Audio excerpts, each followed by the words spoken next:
Oh, wait, but they were just pressing, doing dumbbell benching. They shouldn't be doing that. Don't these baseball coaches know that if they do dumbbell presses, that would be bad for their shoulder girdle? These guys should stop doing that. Elbows up a little more, big dog. It's only 165. Come on. Baseball players front squatting 165 getting killed. Come on. We're going to go into how the best baseball players on the planet strength train, and we're going to start right now. Okay, we're going to jump right into the San Francisco Giants and their strength training. It's going to be freaking awesome because I said I was going to jump right into this. I love watching like Driveline. I love seeing what they are doing. I love seeing what baseball players are doing. I think baseball players are finally getting out of the Stone Age where they think that lifting weights is bad for them. And they're starting to recognize that if they become freak athletes and they have their crazy levels of coordination, they're going to be better baseball players. So this is going to be a fun one because when we're looking at this, okay, so they're doing some presses there, some decent squats. Consistent levels and trajectories through the minor leagues all in the same place. It creates a layer. And you're looking at these, mobility work, right? And then a lot of these guys too, it's like if we think about how strong their legs can get. Oh wait, but they were just pressing. They were just doing dumbbell benching. They shouldn't be doing that. Don't these baseball coaches know that if they do dumbbell presses, especially overhead, like a dumbbell incline, that would be bad for their shoulder girdle? These guys should stop doing that. But they're looking, that's 75s. Got some rotational work there. Just get a taste of what it's like, and resisted sprints. We're all working towards. So they're doing some sprint work. We see some agility work. We see some stuff with their upper body strength. We see some explosive work, side med ball throws. Reminds me of training throwers. Chris Harms. Be active in order for us to... Wait, strength and conditioning coach Eugene. So is he in Eugene? Essentially consistent. Probably is in Eugene, actually. Everything that we do, whether some single leg RDLs. How we sleep, how we hydrate, move, how we recover, how we train. Here, we're working on spinal hygiene. Not only do we want stability from a strong... Yo, I will say, I remember when... up some space, loosen up our back, because the back feeling good. Knees over toes guy used to do this. He said, tendon bathing, spinal hygiene. These are like, strength coaches, myself included, are really good at just throwing random words together to sound smarter. 500 pounds. But that foot and ankle complex cannot handle 500 pounds. That's going to limit my performance. If we get the hips in good positions, we can do a lot of good positions on the mound. We get in a lot of good positions in the box. And the scap is one of the most important muscles or groups in terms of our throwing. If it doesn't work, that shoulder blade, that shoulder joint starts to become dysfunctional, and it can lead to more issues down the track. If there's anything that you take away from this, it's the controlled and the tension. That's the interesting part with the mobility work too, is like, okay, if you increase the mobility and you increase the position and ranges that you're hitting, scoot up a little bit. And then you keep getting stronger or more explosive, and you got really good technique, you're going to be able to hit the ball harder. You're going to be able to move quicker out in the field. You're going to have a freaking cannon. When you're under the guidance of all these guys who know exactly what they're doing. Keep the 8 a little bit tighter, because it's going to make it for a more dramatic turn, and it's going to kind of naturally swing us into shoulder adduction. And then when I turn back this way, shoulder abduction. It's stability versus dynamic stability. That's better. I even think there is a... Now it gives us a good opportunity to... I feel like we actually reacted to the one dude or the one woman who did research on... Much as we possibly can. Actually looking at a spot while you're walking. Between scoring one run or preventing one run, which ultimately either puts us in the playoffs or wins series in the playoffs and wins us the World Series.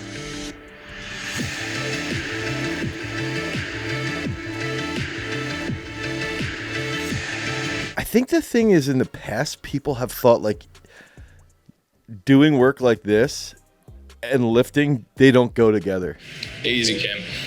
Enjoy, man. And I think now with sports like football, baseball, throwing, the most explosive athletes on the planet, you're starting to see like, yo, you can be really, really mobile and really, really freaking fast and really fucking explosive. Here, we tried to make it smaller so we could get more individual attention than maybe years past. So they got pause benches. All right. 75s. Okay, getting some RDLs here. Actively push it against your leg. Or is this a stiff leg? I think bringing players in that are at the AAA, AA, 40-man roster level, knowing that they're knocking on the door and could be here full time in just a few months is Monster Jam. Monster Jam's in the background, sorry. Okay, some speed work. I wonder how long they were doing this. Like, was this over a span of a week? So getting some speed work, some acceleration work in. If you're in AAA or if you're in rookie ball. Some ankle mobility. Also, I love the Giants, those beanies. Well, I'm a Phillies fan, sorry, but I do like that. Highest level in 2023, ACL. I don't know that. I don't know that level, ACL. At the start of your career, everything's just going to help you from now on. Somos una familia. Sin importar que algunos sean latinos, otros sean americanos, siempre nos mantenemos. Some glute bridges. Sin importar la barrera del lenguaje. Eso es algo que realmente se aprecia mucho. I think that's the other thing is like that hip rotation, the extension right there. You're seeing like if these guys are hitting good, and a lot of this work stuff that they can do before they even get on the field or before they're in their at bat. I'm assuming this is the visual. I like to think about even javelin throwers, right? Like javelin throwers to me, that's how I would train baseball players. The speed work, how fast javelin throwers are, the amount of tension that goes through their trunk into their shoulder. individual is their own puzzle. Our job as a player development staff is to figure out I try to get that guy's like how do you put that puzzle together. upper back a little more neutral. Do it. See how you came into adduction there and you started to feel like a little unstable? Right? That's what we're working on, right? A little bit of locomotion for that arm. They know us well enough now to know exactly what we need. I guess one issue I've always had is like using words like that with athletes. Now that guy could have extended a little more with his trunk. 85. So these dudes are pretty freaking strong. He's benching the 85s for reps. It was me. Try and press it. There you go, like a big shell. Exactly. That's just going to help engage this muscle just here. Try to drive your foot into your backhand, like you're extending your knee. And now relax. Let you drop a little. There you go. Beautiful. You kind of work with them and you can build a custom plan to really, get what you need. You might feel that one side's better than the other, or the one side's tighter in a given day. That information that you can get as early in the day as possible helps us do as much as we can for you to be ready for game time, lift time, energy system development. That's what I think is also important with, dude, these are professional athletes that people are investing a lot of money in. So hitting single, like one arm rows, making sure you're getting these athletes their spinal hygiene, but genuinely getting more explosive, getting faster, getting more reactive. There's a lot of money on the line in these sports. So we've got to make sure, or these coaches have to make sure that they're actually lining them up as effectively as possible. 1080 sprint. Or what your skill is. You might be good in high school, you might be good in college by faking it, but you can't fake it at this level. Small things can turn into big things. And with how elite these players are, some of those little things may end up being the difference maker. I think the emphasis being put on the little things is a big part of this organization. It's very important to have every aspect from your neck down to your toes really stretched out and ready to compete and prepared to work out and do whatever you need to do. And be as strong as possible. Well, that looks like a single leg PA press right there. We're gonna add a little bit of lateral flexion. They got those PVCs wrapped up. I hope they're doing some PVC walks there. Come back to the middle, push that other hip to the side. We want to make sure that they're moving appropriately and able to rotate so that they can efficiently use all of that to showcase their elite skill set. Esta parte es una de las más tediosas, pero es una de las que más ayuda. I love these. Sliding. Elbows up a little more, big dog. It's only 165. Come on. Baseball players front squatting 165 getting killed. Come on. In their throwing for this time of year and trying to predict out where that will. All right. A couple months when we start getting to bullpen sessions and things like that. Dude, that's what's crazy is people don't realize how hard their seasons are. Dude, they're playing 162 games and they're traveling constantly. I have no idea sometimes with these guys how they deal with it. 37.4. 44. 46.7. We do have assessments that we do with all of our players, whether it's mobility or strength or power related. Okay, so that's one thing I wanted to bring up is that inside of our strength training at Peak Strength, one of the big things that we do is you go through an assessment week. So when you hit those assessments, it's teaching us, it's teaching the Peak Strength app, where are you lacking? What can we improve on? And how can we create this program to also help you see progress? And so assessments are pivotal for any strength and conditioning program. If you guys want help with your strength training as a baseball player, as a coach, click that first link in the description. Head over to peakstrength.app, the Google Play Store or the Apple iOS Store. And we want to get some data on you running. Where they're at in their training age and where they're at professionally, how many years they've been in the game, it can help dictate what sort of program that we give a player. Success requires slow, methodical. Dumbbell chest rows. Lighten up those lats right there. 75s, like these guys are much stronger than I was initially giving them credit for. Little things are so key to your success on the field and off the field. You will be much more successful if you learn how to take off and get to a vertical position within about 6 or 7 steps. There's so much that goes behind the scenes. The sleep. Top end speed, though, I guess my question there would be, are they really ever going to hit top end speed? Body transformation. Like if you slow, steady, and consistent practice is going to lead to what you want. Let's say if you're a baseball player, I don't think that, I don't know. I don't think you would ever really focus on top end speed. I think you could train it though, because training top end speed can improve your overall acceleration. I would focus more so on acceleration in the start. Oh, there we go. That's some good mobility there.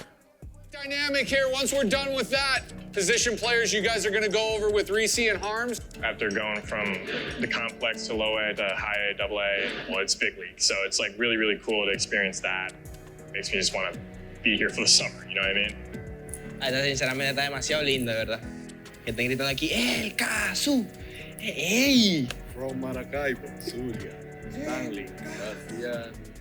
Yo, this is stuff here when you watch this, like these are the best guys in the world, and they're literally painting the vision. They have that shared vision of like, this is where we can be.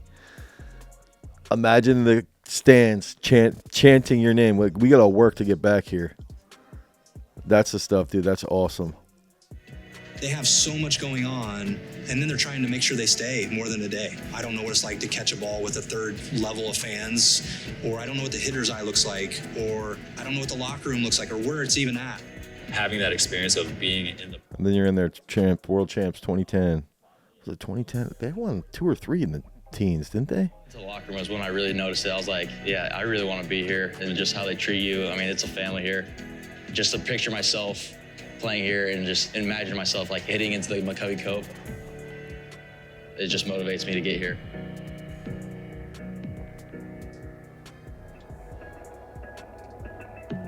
Trabajando para que en algún momento se haga realidad, no sea solamente una semana, sino que pueda ser.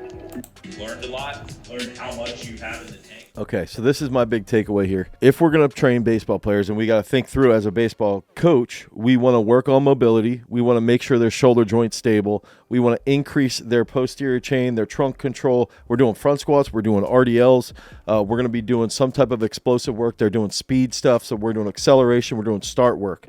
Okay, we're going to sit there, and then we're going to focus on making sure that the warm-ups are as effective as possible. And then we like to do dumbbell presses, and they're going heavy. 80s, 85s, heavier. Pauses, lots of chest row, and rotational work as well. Okay, so again, this goes back to, I would like to think through the lens of training a baseball player the way I would train a javelin thrower, as fast and as explosive as possible, really strong shoulder girdle that has very good stability, and on top of that, a lot of core trunk work. That's what we do inside of our strength training app. This video is awesome. San Francisco Giants, great organization. If you need help with your programming, click that first link down in the description. Head over to peakstrength.app, the Google Play Store or the Apple iOS Store. Baseball players, I can't wait to see you start training like these beasts. If you guys want more content like this, click on this card right here. You should go back and actually check out. I made a YouTube baseball video with Tim Lincecum, an old Giants throwback from like 2008. Go check that one out. Because remember, freaks, if you want to become a champion, you've always got to cultivate your power. Peace.